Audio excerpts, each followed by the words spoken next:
Hi friends, welcome to Tech Tutorial in Telugu by Teja. See friends, today's topic is folder redirection. Folder redirection ఎలా చేయాలి, Windows server operating system, Windows server 2012 OS operating సిస్టంలో folder రిడైరెక్షన్ ఎలా చేయాలన్నది చూద్దాం friends. Folder రిడైరెక్షన్ ఎందుకు use అవుతుందంటే ఏదైనా మన డెస్క్టాప్ కానీ డాక్యుమెంట్స్ కానీ పిక్చర్స్ కానీ ఈ పర్టికులర్లో ఉన్న డేటా అంతా ఒక పర్టికులర్ స్టోరేజ్ లొకేషన్లో సేవ్ అవ్వాలి, ఆ డేటా అంతా కూడా పర్టికులర్ ప్లేస్లో సేవ్ అవ్వాలి అని చెప్పి ఫోల్డర్ రీడైరెక్షన్స్ అలా అప్లై చేస్తాం ఫ్రెండ్స్.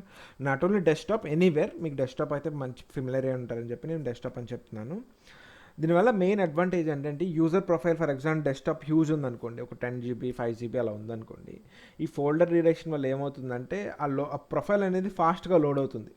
ఎందుకంటే సర్వర్ త్రూ బ్యాక్గ్రౌండ్లో సింక్ అవుతూ ఉండదు ఫ్రెండ్స్. ఆ పర్టికులర్ ఫోల్డర్ నుంచి ఈ డెస్క్టాప్ మీదకి ఆటోమేటిక్గా సింక్ అవుతూ ఉంటుంది. ఏదైతే చేంజెస్ చేస్తారో అవన్నీ అప్డేట్ అవుతూ ఉంటాయి. ఆ ప్రొఫైల్ అనేది ఫాస్ట్గా లోడ్ అవుతుంది. As well as administrator is considered. Administrator consideration ఏంటి అంటే మల్టిపుల్ యూజర్స్ ఉంటారు, లైక్ హండ్రెడ్స్ థౌజండ్స్లో ఉంటారు. ఆ పర్టికులర్ యూజర్స్ అంతా డేటా కూడా ఈ పర్టికులర్ యూజర్కి ఈ పర్టికులర్ లొకేషన్లో ఉన్న డేటా అంతా కూడా ఒక సెంట్రలైజ్ లొకేషన్లో సేవ్ అవుతుంది. సో ఫర్ నాస్ బాక్స్లో ఒక డ్రైవ్ ఇచ్చేస్తే ఆ డ్రైవ్లోనే వాళ్ళందరి డేటా కూడా ఈ పర్టికులర్ డ్రైవ్లో సేవ్ అయింది అనుకోండి, అడ్మిన్ అనే ఏం చేస్తారు, ఎట్ ఏ టైం ఏ సోన్స్లో యూజర్స్ అందరి డేటా బ్యాకప్ తీసుకోవడానికి కానీ ఆ పర్టికులర్ ఫైల్ పోతే రీస్టోర్ చేయడానికి కానీ ఇవన్నీ అడ్మినిస్ట్రేటివ్ హెడేక్ అనేది తగ్గుతుంది ఫ్రెండ్స్. ఫోల్డర్ రీడైరెక్షన్ కాన్సెప్ట్ కూడా అదే.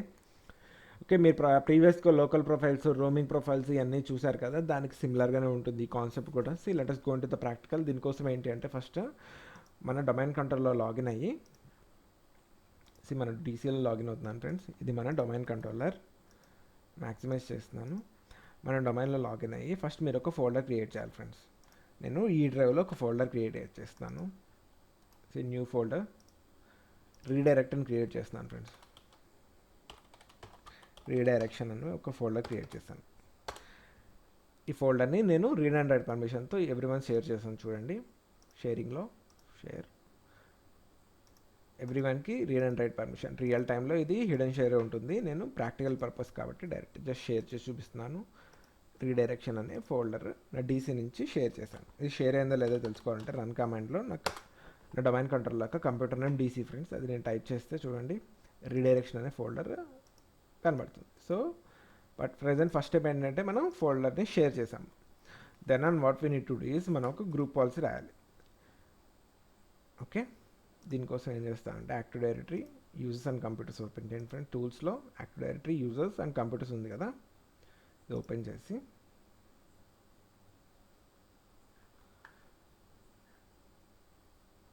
సో ఇది మన డొమైన్. ఈ డొమైన్లో ఏ ఓయూ పైన అప్లై చేయొచ్చు ఫ్రెండ్స్, లేకపోతే డైరెక్ట్గా డొమైన్ పైన అప్లై చేయొచ్చు. లైక్ గ్రూప్ పాలసీ అనేది 3 డిఫరెంట్ ఫేజెస్లో అప్లై చేస్తూ site level, domain level as well as OU level. నేను ప్రజెంట్ మీకు ప్రాక్టికల్ పర్పస్లో ఓయూ లెవెల్ చూపిస్తున్నాను ఫ్రెండ్స్.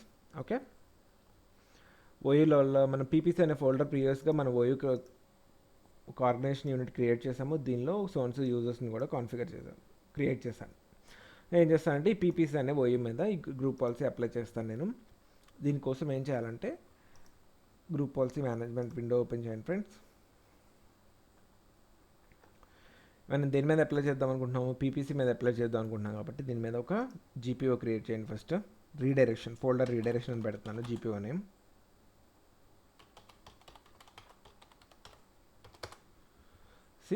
పీపీసీలో నేను ఒక ఫోల్డర్ రీడైరెక్షన్ అనే ఒక జీపీఓ క్రియేట్ చేశాను. దీన్ని ఇప్పుడు నేను కాన్ఫిగర్ చేస్తాను ఫ్రెండ్స్. ఎడిట్ క్లిక్ చేసి మ్యాక్సిమైజ్. దీనిలో ఇక్కడ చూసారా computer configuration as well as user configuration అని 2 ఉంటాయి. దీనిలో మనం పాలసీస్లో ఇక్కడ చూసారా విండోస్ సెట్టింగ్స్లో మీకు ఫోల్డర్ రీడైరెక్షన్ అనే ఆప్షన్ డిఫాల్ట్గా ఇక్కడ కనబడుతుంది చూడండి ఫ్రెండ్స్. ఓకే, దీనిలో ఫోల్డర్ రీడైరెక్షన్ మీద చూడండి. ఇక్కడ మన ఫోల్డర్ రీడైరెక్షన్ ఎప్పుడైతే క్లిక్ చేస్తామో ఇక్కడ మనకి మల్టిపుల్ ఆప్షన్స్ కనబడతాయి ఫ్రెండ్స్. లైక్ చూడండి దేని మీద అప్లై చేయాలి, అప్లికేషన్ యాప్ డేటా మీద, డెస్క్టాప్ డేటా మీద, స్టార్ట్ లైక్ యూజర్ ప్రొఫైల్కి సంబంధించింది. ఈ ప్రొఫైల్ రిలేటెడ్ అన్ని ఒక యూజర్ ప్రొఫైల్ లోడ్ అయిందంటే బ్యాక్గ్రౌండ్లో ఇవన్నీ కూడా రన్ అవుతూ ఉంటాయి ఫ్రెండ్స్. ఆ యూజర్కి ఇవన్నీ కూడా క్రియేట్ అయిపోతాయి by default. Start menu, documents, pictures, music, videos, what not, ఇక్కడ ఉన్న ఏటిపైన మనం ఈ ఫోల్డర్ రిడైరెక్షన్ అనేది అప్లై చేయొచ్చు. నేను మీకు ఈజీగా ఉంటుందని డెస్క్టాప్ అని చూపిస్తున్నాను. ఇక్కడ నేను డెస్క్టాప్ సెలెక్ట్ చేసుకుని డెస్క్టాప్ మీద రైట్ క్లిక్ చేసి చూడండి ఫ్రెండ్స్, ఇక్కడ బై ప్రాపర్టీస్లోకి వెళ్తే నాట్ కాన్ఫిగర్డ్ అని వస్తుంది. టార్గెట్ ఇక్కడ ఏం చేయాలంటే మనం ఇక్కడ క్లిక్ చేసి ఇక్కడ బేసిక్ చూసారా, ఇక్కడ 3 ఆప్షన్స్ ఉన్నాయి. Redirect everyone's folder to the same location, అడ్వాంటులో specify location or various users groups అని. మనం బేసిక్ చేద్దాము. బేసిక్ అంటే ఈ particular redirect everyone's folder to the same location, ఈ లొకేషన్లోకి ఈ ఫోల్డర్స్ అన్నీ కూడా రీడైరెక్ట్ చేయమని ఉంటుంది ఫ్రెండ్స్. ఇక్కడ టార్గెట్ అని చూసారా, టార్గెట్ ఫోల్డర్ లొకేషన్ అంటే ఎక్కడికి ఈ పర్టికులర్ ఫోల్డర్ని సేవ్ చేద్దాం అనుకుంటున్నారు అని అంటే redirect to following location or redirect to local user profile location అని. ప్రొఫైల్ లొకేషన్లో సేవ్ చేయండి, లేదంటే నేను ఇప్పుడు స్పెసిఫై చేసే లొకేషన్లో సేవ్ చేయండి అని చూడండి. మనం ఇందాక ఏదైతే మనం ఫోల్డర్ షేర్ చేసామో ఆ ఫోల్డర్ షేర్ చేసింది ఇక్కడ మనం ఇద్దాము. సో మనం ఇక్కడ ఏం చేస్తామంటే redirect to the following location select చేసుకుని ఇక్కడ ఎక్కడికి రీడైరెక్ట్ చేయాలని చెప్పి మనం బ్రౌజ్ అని సెలెక్ట్ చేసుకోవచ్చు. డైరెక్ట్గా నెట్వర్క్లోకి వెళ్ళి బ్రౌజ్ అని, లేదంటే మనం డైరెక్ట్గా మనకి యూఎన్సీ పాత్ తెలుసు కాబట్టి DC/redirection/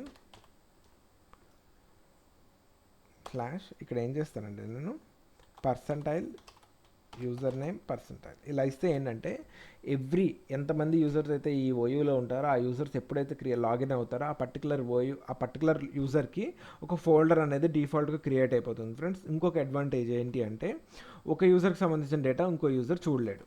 okay, this is the advantage. ఈ పర్సంటైల్ యూజర్ నేమ్ పర్సంటైల్ అనేది ఆ పర్టికులర్ సినారియోస్లో ఇస్తూ ఉంటాము.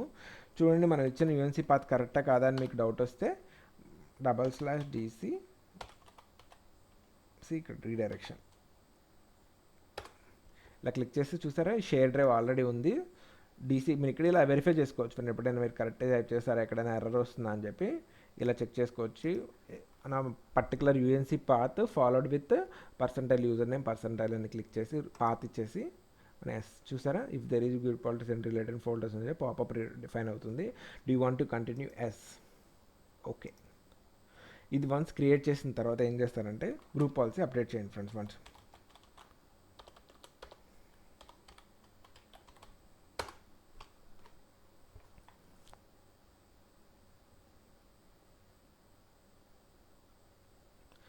నేను గ్రూప్ పాలసీ అప్డేట్ చేసి నేను క్లయింట్ మిషన్లో లాగిన్ అవుతాను. మన దగ్గర client machines multiple client machines ఉన్నాయి చూడండి. Windows 7, Windows 10 as well as Windows 7.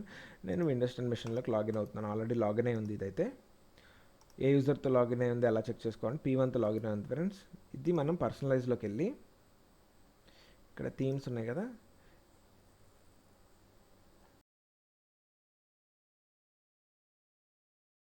చూడండి కంట్రోల్ ప్యానల్, ఇక్కడ చూడండి డెస్క్టాప్ ఐకాన్స్ అని తీసుకొస్తే ఏ యూజర్తో లాగిన్ అయి ఉన్నాం అని చెప్పి మనకి ఇలా ఈజీగా ఐడెంటిఫై అవుతుంది ఫ్రెండ్స్. మీకు ల్యాబ్స్ ఏమైనా చేస్తున్నప్పుడు ఆ యూజర్ యొక్క డెస్క్టాప్ బ్యాక్గ్రౌండ్ ఐకాన్స్ అన్నీ కూడా తెచ్చుకోండి, ఇలా డెస్క్టాప్ ఐకాన్స్. అప్పుడు మీకు ఏ యూజర్తో లాగిన్ అయి ఉన్నారు, యూజర్ ప్రొఫైల్ పాత్ అన్నీ డిఫాల్ట్గా వచ్చేస్తాయి. మీకు ఈజీ అవుతుంది, ఐడెంటిఫికేషన్ ఈజీ అవుతుంది ఫ్రెండ్స్. ఇక్కడ చూడండి, నేను ప్రెజెంట్ P1లో ఉన్నా. ఒకసారి లాగ్ ఆఫ్ చేసి లాగిన్ చేస్తాను ఫ్రెండ్స్, ఎందుకంటే GP గ్రూప్ పాలసీ అప్లై చేసిన తర్వాత ఒకసారి రిఫ్రెష్ అవ్వడానికి పాలసీ నేను సైన్ అవుట్ చేసి సైన్ ఇన్ అవుతున్నాను. నేను ప్రెజెంట్ P2 అనే యూజర్తో లాగిన్ అవుతాను ఫ్రెండ్స్. P1, P2, P3 అనే 3 యూజర్స్ ఉన్నారు కదా, నేను P2 అనే యూజర్తో లాగిన్ అవుతున్నాను.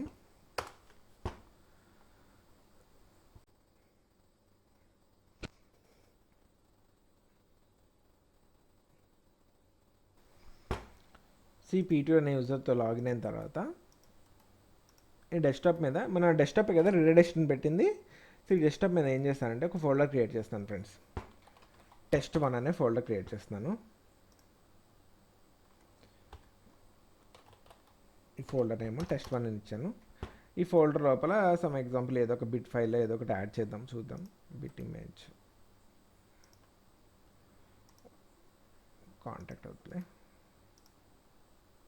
ఏం లేదు ఫ్రెండ్స్, ఈ పర్టికులర్ ఫోల్డర్లో నేను కొంచెం డేటా డంప్ చేస్తున్నాను అంతే, nothing more than that. Okay, నేను ఒక ఫోల్డర్ క్రియేట్ చేశాను డెస్క్టాప్ మీద. ఆ ఫోల్డర్లో సమ్ డేటా వేసాను. డేటా యాడ్ చేసిన తర్వాత ఈ ఫోల్డర్ మీద రైట్ క్లిక్ చేసి ప్రాపర్టీస్ క్లిక్ చేస్తే చూసారా, ఈ ఫోల్డర్ లొకేషన్ ఎక్కడ చూపిస్తుంది ఫ్రెండ్స్? మనం లాగిన్ అయింది క్లయింట్ మిషన్లోకి, కానీ ఈ ఫోల్డర్ లొకేషన్ చూసారా, dc.redirect.p2 అని చెప్పి ఆ పర్టికులర్ యూజర్ నేమ్తో సహా చూపిస్తుంది. మీరు ఒక పని చేయండి, మన డొమైన్ కంట్రోల్లోకి వెళ్ళి ఆ పర్టికులర్ లొకేషన్లో మన డొమైన్ కంట్రోల్లోకి వెళ్ళాను చూడండి ఫ్రెండ్స్. ఇక్కడ మనం రీడైరెక్ట్ చేసాం, ఆ ఫోల్డర్ క్రియేట్ చేసాం కదా రీడైరెక్షన్ అని. ఆ ఫోల్డర్లో లాగిన్ అని చూస్తే చూసారా, బై డిఫాల్ట్ P2కి ఒక ఫోల్డర్ అనేది క్రియేట్ అయిపోయింది. దీన్ని యాక్సెస్ చేయాలంటే సెక్యూరిటీ ట్యాబ్లో అడిషనల్ పర్మిషన్స్ ఇస్తే కానీ ఇది యాక్సెస్ అవుతుంది ఫ్రెండ్స్. ఆ యూజర్కి మాత్రం యాక్సెస్ అవుతుంది. నేను చెప్పాను కదా, ఒక యూజర్కి ఇంకో యూజర్ చెక్ చేయలేరు అని చెప్పి. This is the advantage of it. See friends, ఈ ఫోల్డర్ రిలేషన్ వల్ల అడ్వాంటేజ్ చూసారు కదా, లైక్ ఈ ఫోల్డర్ మీద రైట్ క్లిక్ చేసి ప్రాపర్టీస్ వ్యూ చేస్తే చూసారా, ఈ ఫోల్డర్ లొకేషన్ వచ్చి DC/ మనం అయితే లొకేషన్ ఇచ్చాం, సర్వర్లో ఉన్న ఫోల్డర్ లొకేషన్ ఇచ్చాం, ఆ లొకేషన్లో సేవ్ అవుతుంది. బట్ ఈ ఫోల్డర్ అనేది మన లోకల్లోనే సేవ్ అయినట్టు మనకి యూజర్ ఇంటర్ఫేస్ చూసారా. సింపుల్గా చెప్పాలంటే folders on the servers appears as they are on located on the local files, local డ్రైవ్లో సేవ్ అయినట్టు. లైక్ ఫోల్డర్ వచ్చి సర్వర్లో సేవ్ అవుతుంది ఫ్రెండ్స్ ఈ డేటా అంతా, కానీ మన లోకల్ డ్రైవ్లో సేవ్ అయినట్టు మనకి ఇంటర్ఫేస్ చూసారు. దీని మీద రైట్ క్లిక్ చేసి ప్రాపర్టీస్ అని చెక్ చేస్తే ఈ ఫోల్డర్ యొక్క లొకేషన్ చూసారా, మన సర్వర్ లొకేషన్ ఉంది. బట్ మనకి ఇది లోకల్గా మన డెస్క్టాప్ మీద సేవ్ అయినట్టు మనకి ఇది సేవ్ కనబడుతుంది ఫ్రెండ్స్. ఇంకో మెయిన్ అడ్వాంటేజ్ ఏంటంటే, లైక్ ఈ సర్వర్ ఇన్ కేస్ మీరు ఆఫీస్ నుంచి డిస్కనెక్ట్ అయిపోయినా సరే ఈ డేటా అనేది పోదు. ఈ డేటా అనేది మీ డెస్క్టాప్ మీద అలాగే కనబడుతుంది ఫ్రెండ్స్. ఈ డేటాలో మీరు ఏదైనా చేంజెస్ చేస్తారు కదా, ఫర్ ఎగ్జాంపుల్ ఏదైనా ఫైల్ యాడ్ చేయడం, డిలీట్ చేయడం, అది ఆటోమేటిక్గా నెక్స్ట్ డే మీరు ఎప్పుడైతే ఆఫీస్కి వచ్చి కనెక్ట్ అవుతారో ఈ డేటా అంతా ఆ సర్వర్తో మళ్ళీ డైరెక్ట్గా సింక్ అయిపోయి ఆ సర్వర్లో ఉన్న ఫైల్స్ అన్నీ కూడా అప్డేట్ అయిపోతాయి ఫ్రెండ్స్, ఈ పర్టికులర్ మీ దగ్గర ఉన్న లేటెస్ట్ డేటాతో. This is the main advantage friends. ఇది మోస్ట్ ఆఫ్ ద ల్యాబ్స్లో చెప్పరు. వన్ మోర్ థింగ్ చూసారు కానీ మీరు ఇది మీకు ఎలా అవుతుందంటే సింపుల్గా మీ దగ్గర ఒక ఆఫ్లైన్ ఫైల్స్ మీరు పెట్టుకుంటారు కదా, ఫైల్ సర్వర్ అలా ఉన్నప్పుడు ఆఫ్లైన్ ఫైల్ యాక్సెస్ అని చెప్పి, ఎందుకంటే కొన్ని పర్టికులర్ ఫైల్స్ని మీరు ఆఫ్లైన్లో సేవ్ చేసుకుని వెళ్తారు ఇంటికి వెళ్ళి వర్క్ చేయడానికి ఈజీగా. అలాగే ఇన్ కేస్ మీ డెస్క్టాప్ మీద కానీ ఏదైతే మీరు ఫోల్డర్స్ చూపించానో ఆ పర్టికులర్ ఫోల్డర్స్లో ఉన్న డేటా అంతా కూడా మీకు ఆఫ్లైన్ ఫైల్స్ ఎలా ఉంటాయి అలా మీ డెస్క్టాప్ మీద కానీ ఏ ఫోల్డర్ అయితే ఆ ఫోల్డర్ రిలేటెడ్ ప్లేస్లో ఎలా కనబడుతూ ఉంటాయి ఫ్రెండ్స్. మీరు ఇన్ కేస్ ఇంటికి వెళ్ళి ఈ లొకేషన్ నుంచి డిస్కనెక్ట్ అయిపోయి ఇంటికి వెళ్ళి ఈ పర్టికులర్ ఫైల్స్ మీద ఏదైనా మాడిఫై చేసి యాడ్ చేసి ఇంక్లూషన్స్, డిలీషన్స్, ఎడిటింగ్ ఏదైనా చేసి మళ్ళీ నెక్స్ట్ డే మీరు ఆఫీస్కి వచ్చి మళ్ళీ మీ లోకల్ ల్యాన్లో కనెక్ట్ అయినప్పుడు మీ దగ్గర ఏదైతే చేంజెస్ చేశారో ఆ చేంజెస్ వరకు, అంటే ఇంక్రిమెంటల్ బ్యాకప్ అలా అవుతుంది, అలా ఇంక్రిమెంటల్ చేంజెస్ వరకు సర్వర్లో ఉన్న లొకేషన్తో సింక్ అయిపోతాయి ఫ్రెండ్స్. ఇది బ్యాక్గ్రౌండ్లో జరిగే వర్క్. ఇన్కేస్ కావాలంటే చూడండి, ఇక్కడ నేను మన డొమైన్ కంట్రోల్ని షట్ డౌన్ చేసి చూపిస్తాను. షట్ డౌన్ అయినా సరే చూసారు మీరు ఫోల్డర్ లొకేషన్ వచ్చి మన DC చూపించింది.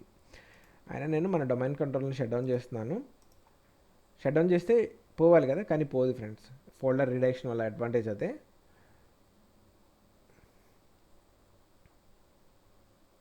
మన డొమైన్ కంట్రోల్లో షట్ డౌన్ అయిపోయింది. నేను ఇప్పుడు మన యూజర్లో లాగిన్ చూస్తాను ఫ్రెండ్స్. చూసి నేను రిఫ్రెష్ చేసినా సరే ఫోల్డర్ అనేది పోదు, ఎందుకంటే ఇది ఒక ఆఫ్లైన్ ఫైల్ లాగా మన డెస్క్టాప్ మీద సేవ్ అయి ఉంటుంది.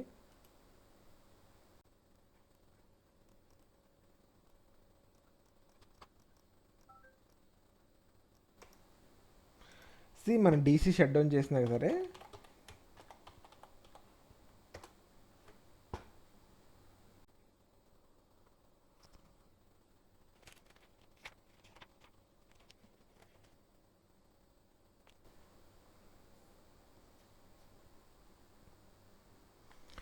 మన DC షట్ డౌన్ చేసినా సరే మన యూజర్ ప్రొఫైల్లో ఉన్న డేటా ఎక్కడికి పోదు ఫ్రెండ్స్. చూడండి, దీని లొకేషన్ DC అని ఉన్నా సరే DC షట్ డౌన్లో ఉంది ప్రజెంట్ సిచ్యువేషన్ అయినా సరే ఇక్కడ ఆఫ్లైన్ ఫైల్ లాగే డెస్క్టాప్ మీద ఇలా సేవ్ అయ్యి ఉంటాయి ఫ్రెండ్స్. మన డెస్క్టాప్ అయితే డెస్క్టాప్, డాక్యుమెంట్స్ అయితే డాక్యుమెంట్స్, ఏ పర్టికులర్ లొకేషన్కి మీరు డైరెక్షన్ పెడతారో ఆ లొకేషన్లో డేటా అనేది అలాగే ఉంటుంది.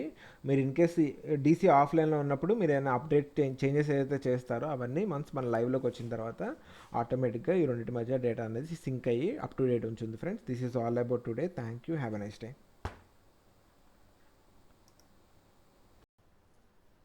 ఫ్రెండ్స్, లైక్ ఎవరైతే విండోస్ డొమైన్లో సిస్టమ్ అడ్మిన్ కానీ సర్వర్ అడ్మిన్ కానీ వర్క్ చేస్తున్నారో వాళ్ళ కోసం like as a knowledge hub మన వాట్సాప్ గ్రూప్ ఒకటి క్రియేట్ చేసాము. లైక్ సబ్జెక్ట్ రిలేటెడ్ పోస్ట్ కానీ like what are the videos presently we're doing, మన యూట్యూబ్లో అప్లోడ్ చేసిన వీడియోస్ రిలేటెడ్ కంటెంట్ అప్డేట్స్ కానీ ఆ గ్రూప్ త్రూ మనం పోస్ట్ చేస్తూ ఉంటాము regular basis. If anyone are interested above mention QR code use చేసి please do join the WhatsApp group. Thank you. Have a nice day.